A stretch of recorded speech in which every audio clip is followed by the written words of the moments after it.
Jy werk hard en as jy weer sien, is jou salaris klaar. Ek het 'n tydjie gelede werk gehad. Dit was nie 'n permanente werk nie en ek het die werk gehad om opleiding te ontvang. En jy weet as jy opleiding ontvang, is die geld wat jy kry nie genoeg nie. En ek het ook rekeninge gehad en petrol wat ek moes ingooi vir my ma om my nie werk toe te neem en kos wat ek moes koop en jy voel dalk presies dieselfde. Jou uitgawes is ook te veel en jy kan net nie met dit byhou nie. Ek het toe gesien dat ek 'n aanlyn besigheid kan begin, dat ek 'n passiewe inkomste kan verdien en ek het my werk gelos om hierdie voltyds te doen. Maar ek het vir jou goeie nuus dat jy nie jou werk hoef te los om hierdie voltyds te doen nie.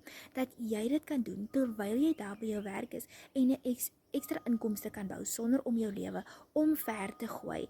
Jy kan 'n tweede inkomste begin met 'n stap-vir-stap plan wat presies vir jou sê wat om te doen. Sit vir my gids in die comments as ek vir jou 'n gratis gids kan stuur hoe jy kan sien jy hierdie kan doen en hoe maklik en eenvoudig dit is.